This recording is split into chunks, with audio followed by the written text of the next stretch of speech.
All right. So we have an awesome episode here on the Future Ear Radio podcast today. I am joined by Dr. Michelle Hu. You might know her through her persona, Mama Who Hears. So, Michelle, thank you so much for joining us. If you wouldn't mind, maybe share a little bit about who you are and what you do. Thank you, Dave, so much for having me. I'm really excited to be here.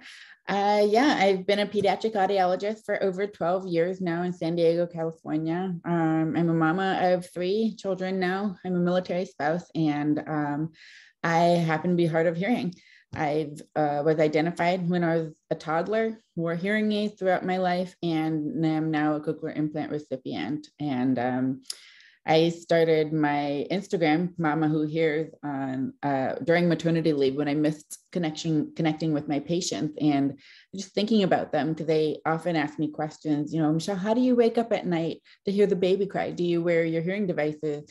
Or what do you do? What technology do you use? Or what tips and tricks or life hacks do you use? So that kind of happened, and here we are 2 years later.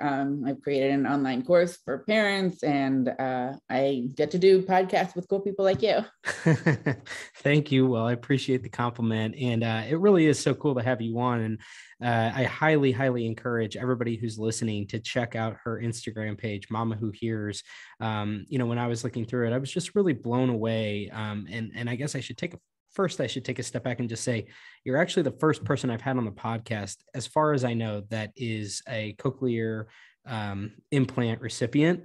I had Matt Hay on before, and I know he has a different brain stem implant that's a little bit of a different beast, but I just wanted to kind of like really acknowledge that and talk through that a little bit, because what I really took away from your Instagram when I went on there is like, it's not only really helpful, I would imagine, for fellow cochlear implant wearers or people that are prospective implant recipients, but also the community around it. Like, I thought that it was really cool that you had a lot of tips on there of like, as somebody that has like quote unquote normal hearing, like how can I be a better ally to the people with hard of hearing or suffering around me.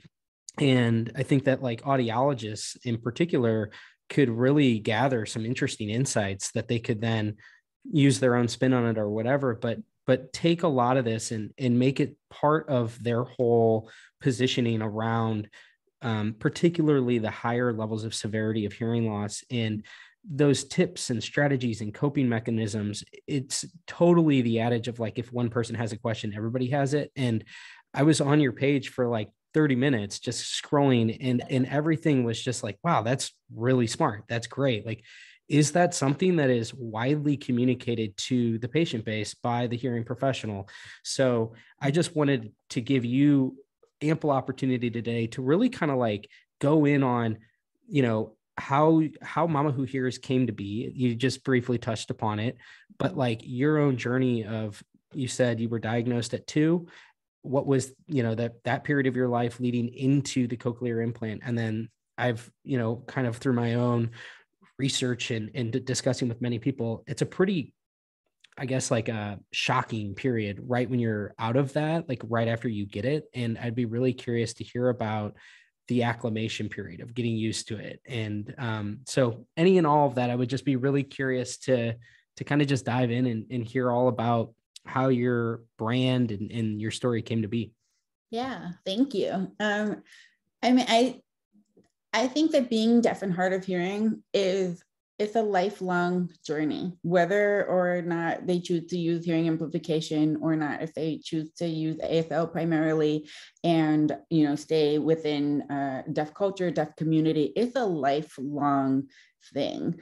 And when it's a situation like that, you really want a village around you, whether it's your hearing healthcare professionals, whether it's your cultural community, whether it's your family. What can they take on lifestyle wise? Closed captioning on the TV or movies in the theater, or becoming close and trusting, finding an audiologist that you trust, finding a deaf mentor that you feel comfortable with, finding a speech language pathologist that you feel comfortable with and can grow with. So it's really a journey. It's a lifelong thing, and it's so unique for everyone. I created my program, yes, because, I am, or I have found success in dealing with or living my life powerfully in the face of being deaf or hard of hearing. But, I don't push the way that I did things on anybody. There's each family, each patient, each child is unique, and I don't know their dynamics. But what I do know is shifting your mindset, how to come together, what conversations that are important to have with your child or with your co-parent or with your partner. And I was diagnosed very, very young. I'm 39 now, and I'm just taking all of those experiences, both personal and professional, and I'm putting it out there because I think that, we learned something today about Zoom with closed captioning. I requested it from you. You were like, oh, of course, like we need that. And I found myself actually saying, hey, if you can't figure it out, no worries. I have a backup plan. I'll use webcaptioner.com. And what I really appreciate and respect about you is you're like, nope, let me figure this out. It'll take a few minutes. It took a few tries, but here we are. Now you know how to turn it on. Now I know that I don't have to bend over backwards for the hearing community to accommodate for you guys. And I just really appreciate that. Well, I appreciate you saying that. And I mean, like she said, I was struggling. I thought that I knew where the closed captioning, the live captioning link was within Zoom. It turns out I know where it is on Microsoft Teams and within Google Meet, but I couldn't figure it out on Zoom. And you actually have to log in to the web browser, and it's in the advanced settings and all that. But I do think that like your broader point there speaks to something that I'm trying to be really cognizant of, which is how can I be better about being this all being really top of mind, like understanding that in a Zoom dominated world that we live in now, that like what is maybe out of sight, out of mind for me is really important to folks like you. And so just being respectful of that and having that be something that we're all a little bit more aware of, I think goes a really, really long way. And that's a perfect segue into, kind of this whole theme of like, that's part of the audiologist value today. And I think is going to be even more pronounced into the future is like this whole idea of, I know that I've heard and I've seen in some of these different message boards and stuff, like I'm not tech support. Like I'll hear, different audiologists and hearing professionals say stuff like that. And I really empathize with that.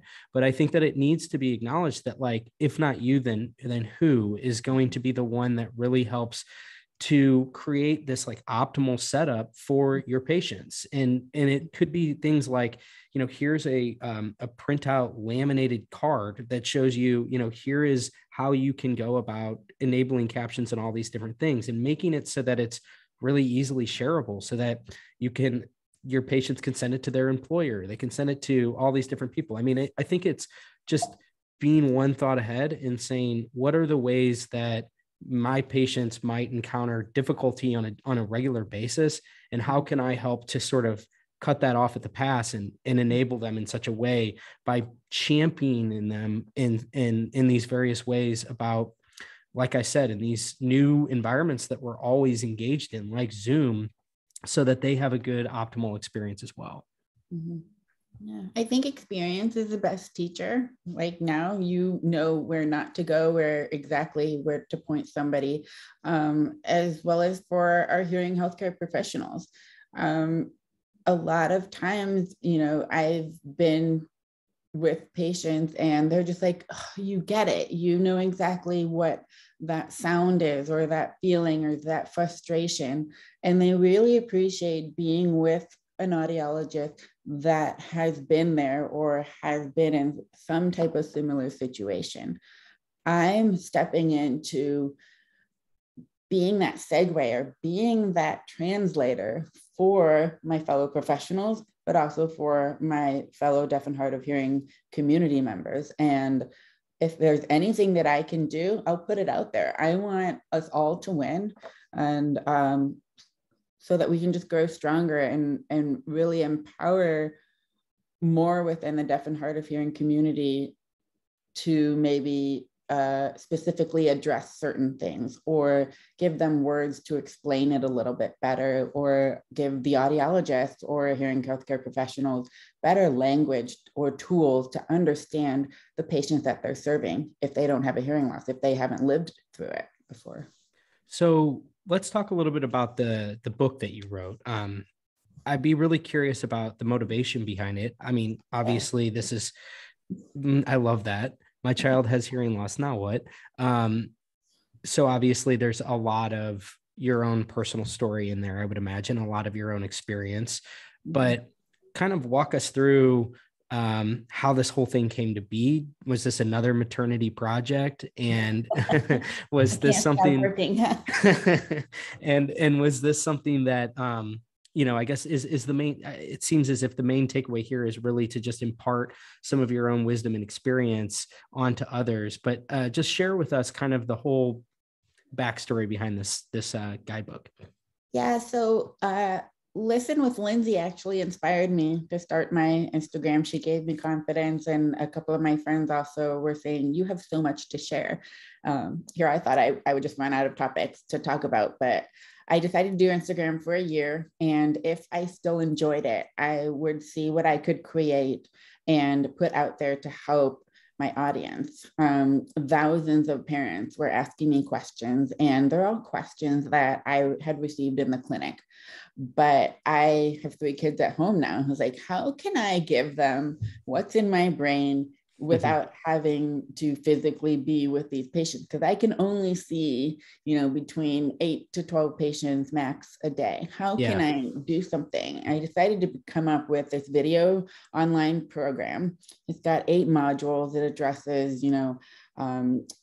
what the emotions and surrounding an identification or diagnosis of hearing loss. What types of testing do we do in audiology? How can you prepare for those? What are some of the options available out there in terms of communication or amplification, if you want to go down that route? What do I do when my child gets to school age? How to take care of the caretaker, and how to, my favorite part is create advocacy and teach advocacy within your children. And it was initially targeted towards the parents of deaf and hard of hearing children, but I branched out. Graduate students were reaching out to me. So, schools are looking at incorporating it into their curriculum, which is fantastic, because if we can start at the root, if we can start with the parents, but if we can also start while we're training those hearing healthcare professionals and give them insight into, I'm just one person who's deaf and hard of hearing that happens to be a hearing healthcare professional. There are a few of us, not that many, but more audiologists, speech language pathologists, they need to get into our shoes and kind of see where we're coming from. So we're starting with the grad school level. We're partnering with some nonprofits, and I've also found out you can use in ASHA conversion form, so that if you purchase the program, you can actually get 8 hours of continuing education. Nice. So win-win, right? You get trained, or you get to learn about my perspective and how I practice with pediatrics and families. And also, like, my most favorite part of the program is I have 13 bonus interviews, one of which is my mom. And because there was somebody filming, there was that third party that was addressing questions, and she was explaining to the camera the emotions, the thoughts, all of those things that were going through my mom's mind 36 years ago. Yeah. I started crying because I didn't know a few things. And, she thought it was her fault. She thought she did something while she was pregnant. And as a parent now, my heart just breaks, because I get it. Of course, I don't want my children to suffer or go through challenges more than they need to, but it shifted my mindset, because for me, it never really occurred to me as a problem. I think it's much, much harder to acquire a hearing loss than to grow up with one. I didn't really know better at that young age. And, something that for me was it's just so, this is my life, and my life is pretty damn good. I think, it helped my mom move on. Like, oh, okay, she's going to be totally fine. Look what she's created out of this, and look how she's paying it forward. So I also interview a deaf mom of a hearing and a deaf child. I interview a hearing mom of 2 deaf children. I interview professionals such as ENT, SLP, AVT, a deaf mom of 3 deaf children, or an entire deaf family. And I also interview a marriage family therapist. So, and we talk about who is a parent of a deaf child. And she helps give strategies of, the conversations that families should have around being a deaf and hard of hearing family. Because you're not just a family with a deaf and hard of hearing person. You become a deaf and hard of hearing family, a team or a village around that person. And you do need to make a few lifestyle changes for everybody to win. I think all of that is so important for families, for children, for peer adults with who are hard of hearing, and as well as the professionals, because we are that village and we can all win. That's amazing. I'm just blown away by the amount of diversity that you have in this in terms of all the different interviews. And I can imagine how emotional that portion with your mom must have been. And I think that's really cool that like things have come full circle for you, that you're a mom now. And so you can really see maybe her perspective a little bit. So you mentioned that you have thousands of parents reaching out to you, or thousands of people reaching out to you on Instagram. And what an awesome thing that you've done with launching that, because I think that it's another one of these things that like we need to be more aware of within this industry of, if you get diagnosed, or I guess like in this instance, if your child gets diagnosed with hearing loss, where do you turn? And in this information age that we live in, people want to be able to turn to a quick Google search, a quick Instagram search, And so of course, like having folks like you be one of the first thing that pops up and you be this just wealth of information, that has to be really gratifying for you, because much has been the theme on this podcast. Like, I think that one of the most exciting things about this age that we live in is that you can have such an outsized impact relative to previous generations because of the internet. And so you had said you see 8 to 12 patients in person a day, but you're essentially seeing thousands of people every single day with the resources that you've created. So what have been kind of like some of the broad strokes of the things that, like, the kinds of messages that you receive, some of the frequently asked questions? I'm just really curious to kind of get a peek behind your Instagram DM messages and just kind of get a sense of like, what are the kinds of things that people are coming to you for? Yeah. Gosh, parents have reached out and said, oh my goodness, this one breaks my heart, but my child can have a normal life. One of the most profound conversations I had was with a mom in the clinic who asked me if I had a boyfriend or if I was engaged. And when I told her yes, she started crying, and she actually said, that means someone will love my child. And I was, just taken aback, because that had never occurred to me. Of course, when I was little, I thought I was going to grow up and marry my dad. But I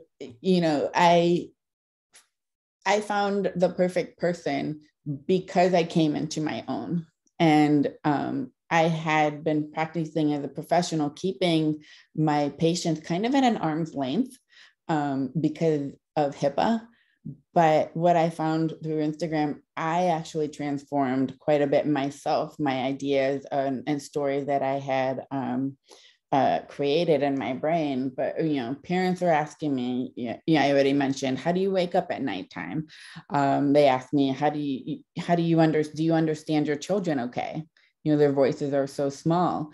And for that reason, and for fun, I started learning American Sign Language with my children, just casually at the library times. But my children love it. All of my children are hearing. And they just have fun signing to me, especially when their mouths are full. Haha, I can't talk to you, Mom, but I can use my hands. They ask me, how do you hear your children in the car?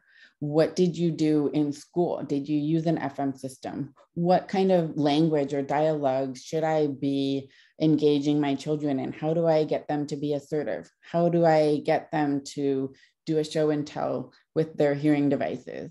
Where do you find ASL classes? Where can you find a deaf community? What kind of services are there out there? Because they don't know where to start. Google can be so overwhelming, and there's amazing resources out there and some not so amazing ones. I just took whatever I've been accumulating through my life as a deaf and hard of hearing child, a student, an adult, now a mom, and then as a professional. And I've just put it all into one spot.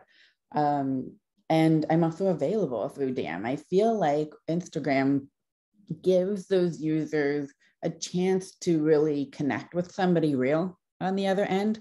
I've had parents ask me, oh no, this is broken, what do I do? And I'm able to show them pretty quickly or tell them if I am able to get to that DM. I've had parents ask me, why do you utilize ear molds if you're using a cochlear implant? Does any sound go in there? No, I personally use it for retention. Okay, how do I set it up? What do I ask my audiologist to do? So I give them the language, I give them, stories, I give them experiences. And from that, they take what works for their life. And it's fantastic. It's really great to be able to connect with them. Because like I said, I used to keep my patients at an arm's length. Well, now I get to be a part of the community that I'm serving without any, with my chosen boundaries. So. Yeah, that makes a ton of sense. And again, I think it's just so cool that folks like you have really, I think you've set a blueprint of what I think a lot of hearing professionals could do. You're unique in that you do have hearing loss and that you're a cochlear implant wearer. And so you have the empathy angle, if you will, or, you have the actual experience. But I think that there's such an opportunity for the profession, broadly speaking, to serve as more of a resource that is maybe a little bit more accessible and available for a lot of these things that are probably single questions, just kind of like point me in the right direction and help me to even figure out where to start, where to begin.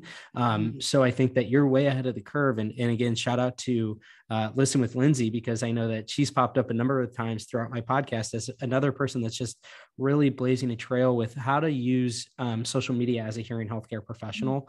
And I just think it's really cool to be meeting all these people that are using it in such an effective way. We hear all the time all of the downsides to social media, but I think that there's tremendous upside so long as it's used in a healthy way, I guess. So I just wanted to acknowledge that and say that's really cool. So I'd be curious to go back to the cochlear implant. Like I said, you're the first person I've had on the podcast that wears a cochlear implant. So can you walk me through the time leading up into it, what ultimately was the catalyst to getting one, and then sort of like life after the cochlear implant and what it's like now? Yeah. So my hearing loss is as a result of Pendred syndrome and enlarged vestibular aqueduct. So probably every 2 years, I would bump my head and my hearing loss would get worse. My hearing aids would need to be reprogrammed, or I would have to get bigger, stronger ones. By the age of 10, I had severe to profound hearing loss bilaterally. And I think at that point, I was a cochlear implant candidate. My parents, however, weren't ready for technology, and I was doing so well in school. Well, I use a duck analogy. You're paddling furiously under the water just to appear calm, cool, and collected, and they didn't know that. Or maybe they did, but they thought I was doing okay. When I was a senior in college, I had another drop in hearing, and I was like, okay, I don't know what I want to do. I need to get a cochlear implant or some kind of surgery. I didn't really know what it was yet, but I decided to go into audiology school. And it was third year when I'm learning about the ins and outs of how cochlear implants work. And I told my dad, I was like, this is what I'm learning about. Did you know about this technology? He was like, yeah, we knew about it. We've known about it since you were 10. Here I am, like 25, 26 or 27. And I was just blown away by this and I saw it as an opportunity. My dad said, well, you're going to be under our insurance until you're 26. Oh, so I was probably 24. You want to try it? You don't have that much to lose. How about let's do your left ear, which is my worst ear. Like I wouldn't be able to tell you if my battery died from my left hearing aid. I decided to do it. Interestingly enough, I watched a surgery in Cleveland, Ohio before getting my own, which probably wasn't the best idea. And then I got my second cochlear implant 3 years later. But it was such a interesting moment because I didn't know what I had been missing.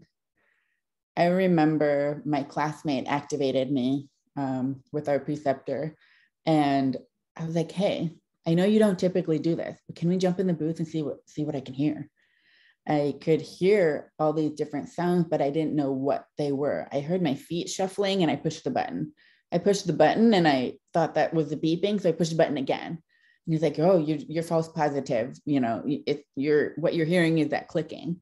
I would sit outside on my front step. I grew up in Kent, Ohio. I was just listening to all the sounds, the bugs, the cars, you know, frogs croaking in the pond next door, wind rustling in the trees, and it was all the same volume for me. If my mom was talking while the printer was going off, it was the same volume, and I couldn't tell the difference. So I had to relearn how to focus my hearing attention. And that was pretty difficult. It took me a few months for my ear to really start to understand speech and get clear on it.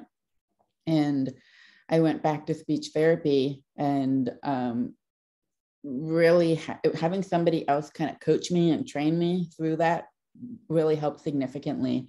But I had access to so much. I never would have moved from Ohio to California on my own if I hadn't gotten cochlear implants, because I didn't feel confident or safe. Before cochlear implants, I only talked on the phone with my mom and on an as-need basis. Now I'm talking with you. I'm talking, you know, on the phone with manufacturers, with parents, and I mean, safety. I wouldn't have heard somebody running behind me in a parking garage, whereas now I can hear my dog's nails on the floor, clocks ticking, somebody breathing heavy, and it's really cool that I have a choice to choose what I want to hear. That makes sense. And I tell patients all the time, you're not disabled, you're just differently abled. You see life and you experience life in a different way. And everybody's journey is different. Someone might, you know, acclimate to a cochlear implant instantly, and other people might take a little bit longer, need to go do more therapy, or, you know, take off one side to hone in on that, to strengthen that other side. So it was definitely probably one of my most favorite choices to do so. But not everybody is a cochlear implant candidate, and not everybody wants to. And, you know, coming to thinking about it, making the decision on your own or as a family is really important in that processing together of it. So what would you say to people that are either themselves on the fence or audiologists they have a candidate? What are some of the trepidations that you might have? And then from your own experience, what would you say to folks that are candidates, but they're not really fully there yet? And it sounds like a lot of this is you have to come to this on your own terms and your own conclusion and all that. But share with us what you would say to these kinds of individuals.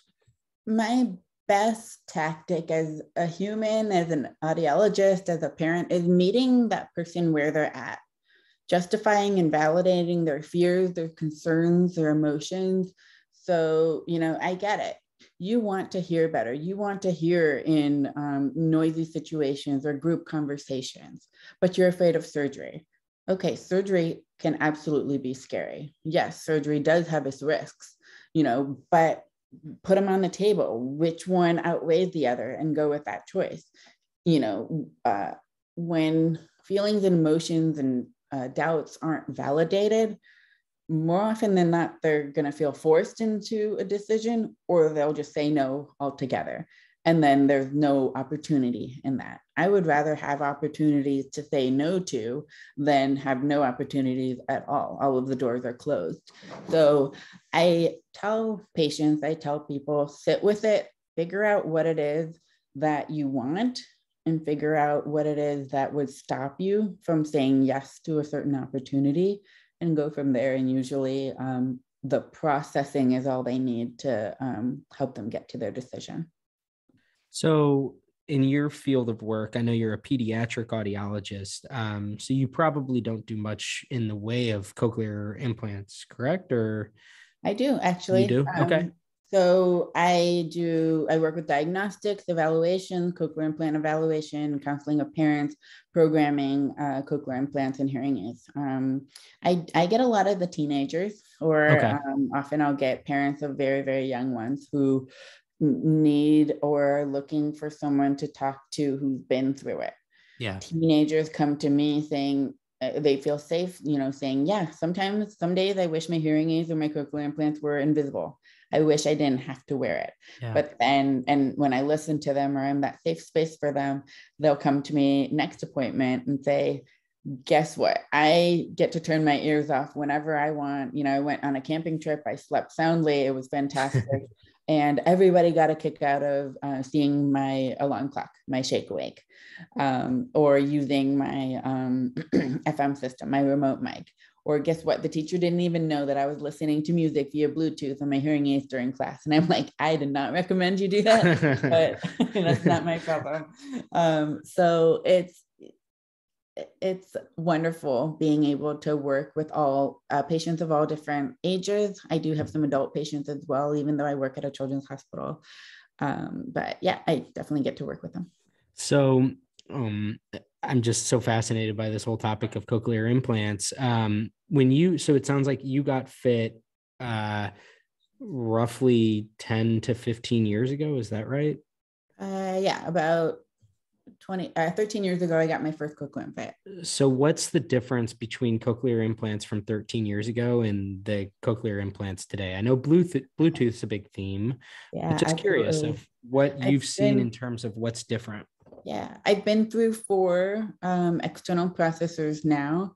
I started with the Cochlear Freedom, and that was pretty basic, 3 programs: volume control, sensitivity, no Bluetooth, completely on the ear. And it was very thick.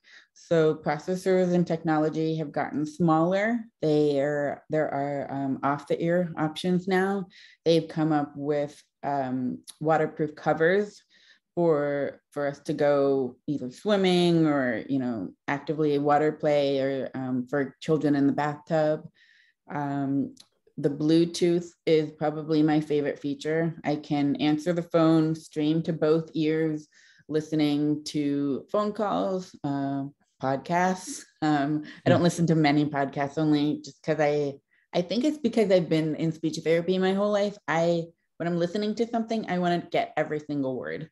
I can't just have it in the background and oh, now they're talking about cochlear implants. Now I want to listen. Yeah. And parts and pieces have gotten a lot better, and sound quality with microphones. Yeah, fascinating.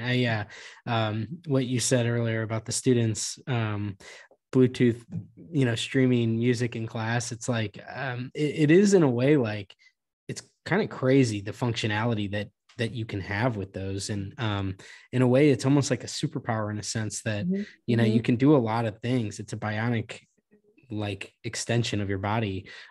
So there's a lot of I just find the whole thing fascinating, and it does seem like there's been so much progress made on that side of the technology and that side of the industry. Programming algorithms too, sound quality, just incredible. Absolutely incredible.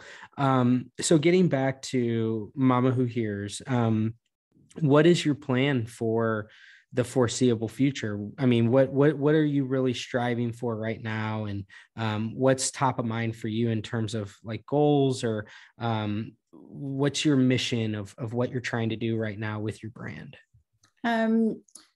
With the brand, I started it with the idea that I really want children of all populations, especially those underserved, to know that they can accomplish and do anything that they dream of.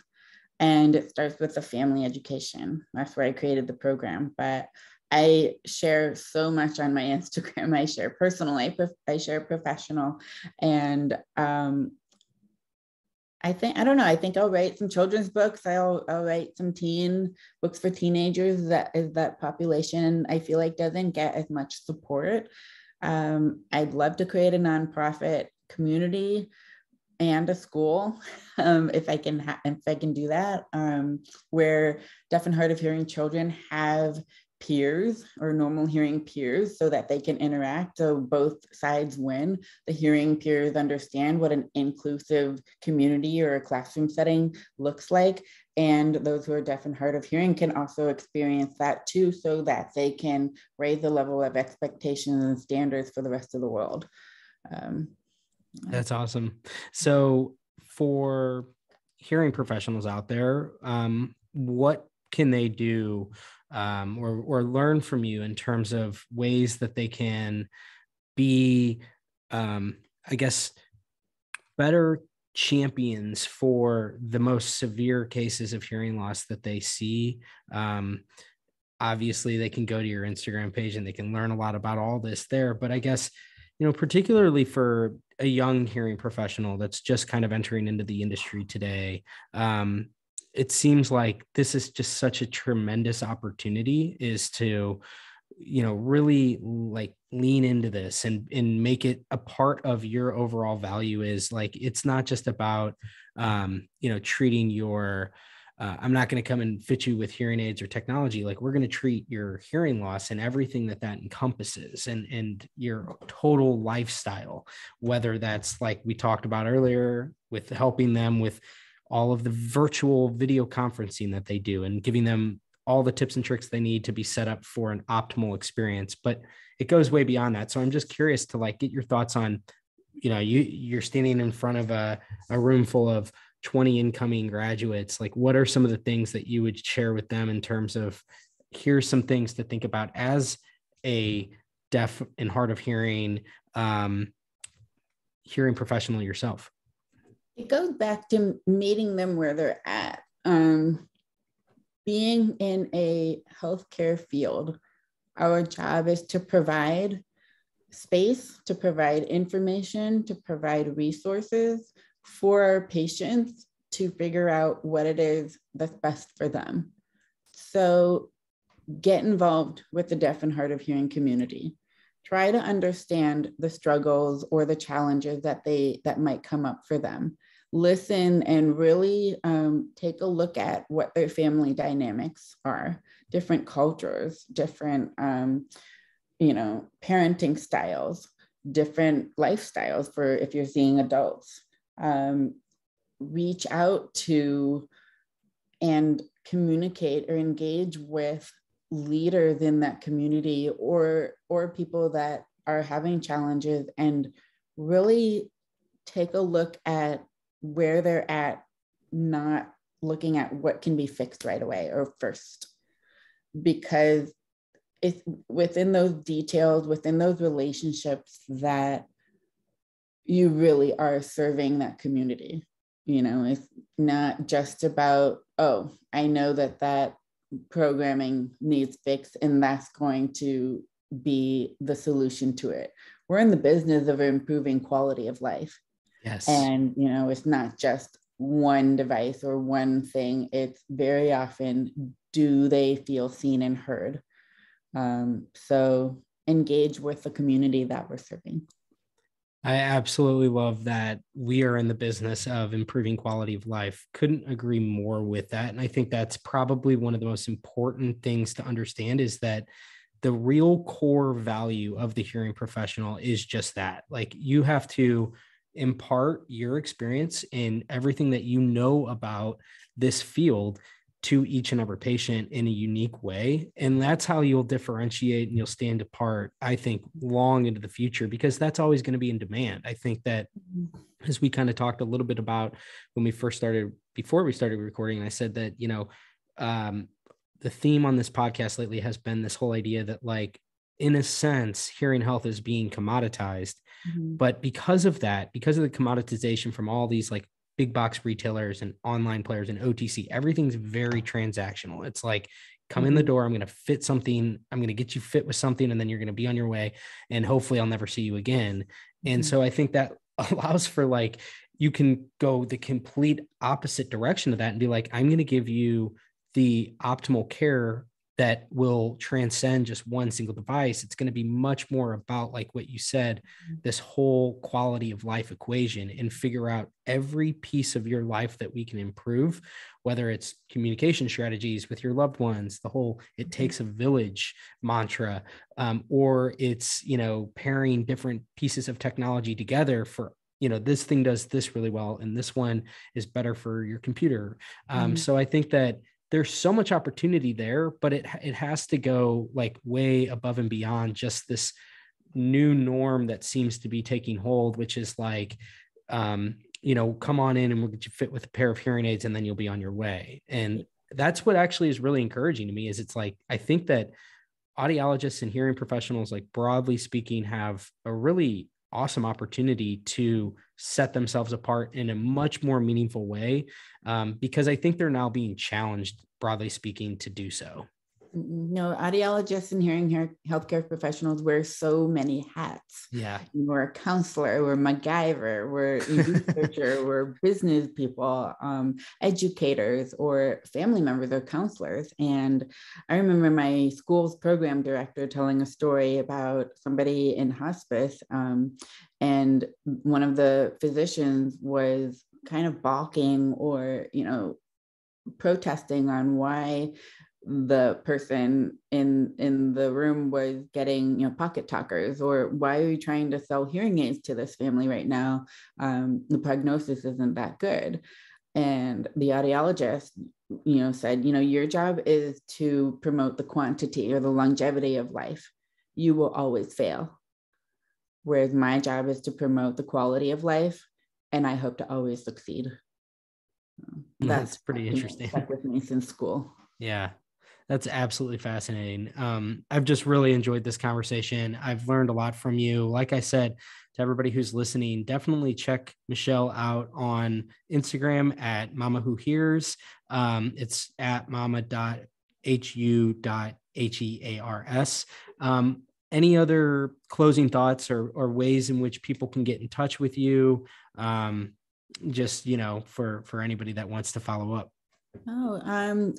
If you're an audiologist, if you have a clinic, reach out to me. I can send you information about the program. I'd love to partner up with you if you're a nonprofit, so that we can serve those underserved populations or graduate students. And thank you so much for your time. Absolutely. Well, thank you so much, Michelle. Thanks for everybody who tuned in here to the end, and we will chat with you next time. Cheers.